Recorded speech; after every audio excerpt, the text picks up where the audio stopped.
The Harlem Renaissance was a period of artistic, intellectual, cultural, literary, and social explosion in Harlem, New York following World War I.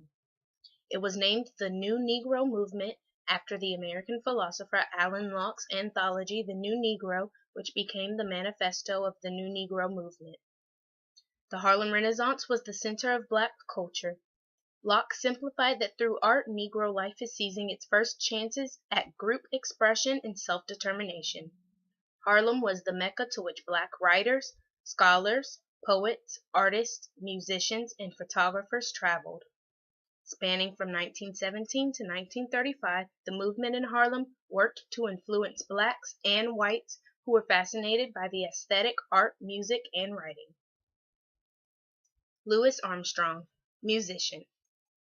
He joined Fletcher Henderson's band in New York in 1924. Armstrong brought a new jazz sound to New York that spread and worked to influence jazz musicians after him. In 1925, he began his Hot Five albums, which introduced New Orleans jazz to a national audience, featured his scat singing style, and highlighted his unique master trumpet playing. Some of his major hits include West End Blues, Heebie-Jeebies, and Potato Head Blues.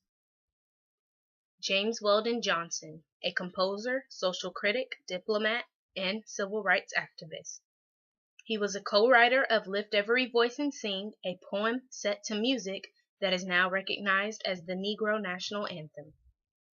The Autobiography of an Ex-Colored Man, 1912, his most famous literary piece, became a work of inspiration during the Harlem Renaissance.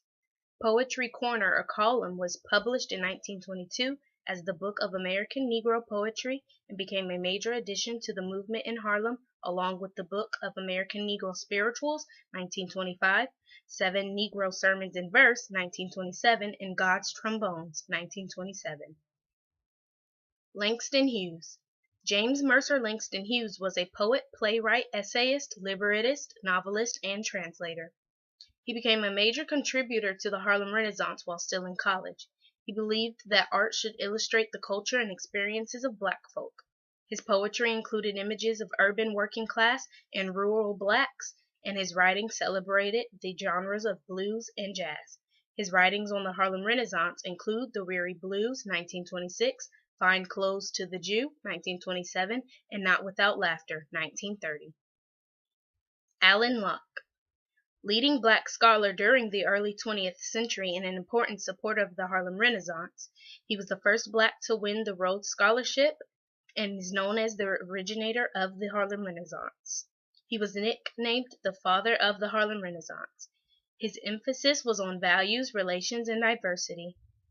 He stressed the importance of embracing black culture while also integrating the larger society and accepting other cultures.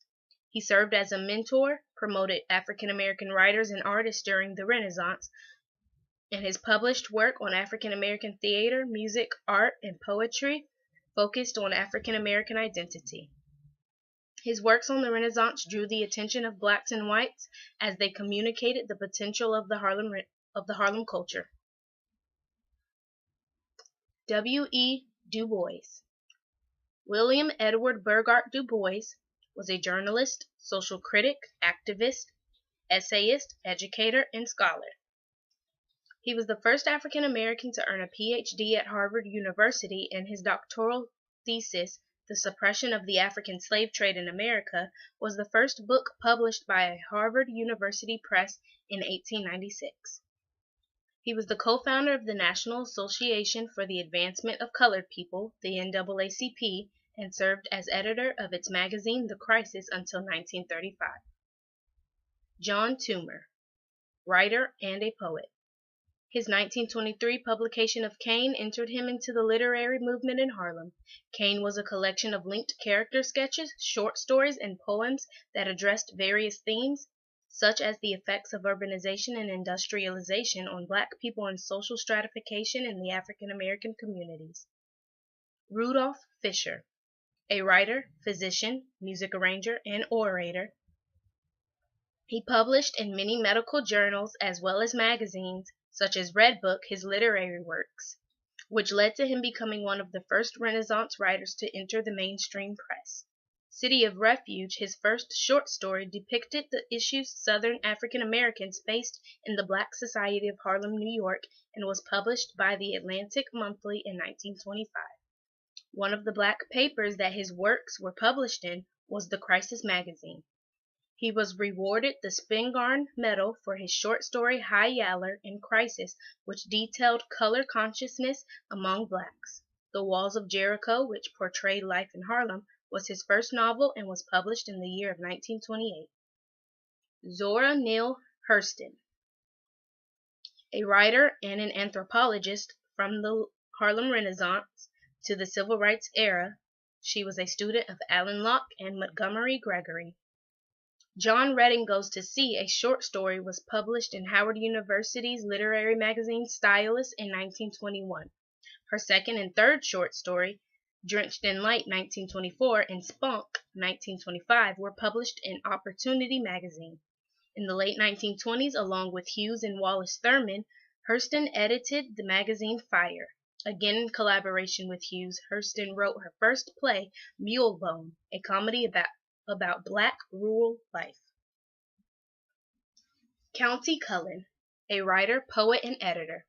Cullen wrote and edited for the National Urban League's Opportunity. His works were published in many major magazines of the time, including Crisis and Harper's.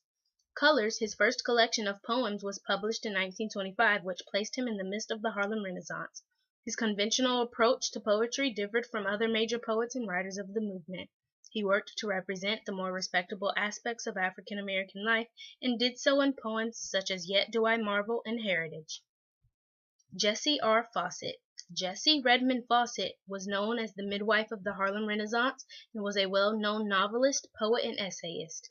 Her published works, There is Confusion, 1924, Plum Bun, 1928, and The Chinaberry Tree, 1931, which all focused on African American economic struggles and culture in the 1920s, were published during the Harlem Renaissance. Fawcett was the most published novelist involved in the Harlem Renaissance, and her writing brought attention to younger artists of the time. The Harlem Renaissance played a significant role in influencing African American novelists, musicians, artists, composers, poets, and essayists. The movement shed light on African American culture, life, struggles, and identity through art forms in the 1920s. It was ignored in the late 1930s following the stock market crash. However, it gained popularity again in the Civil Rights era.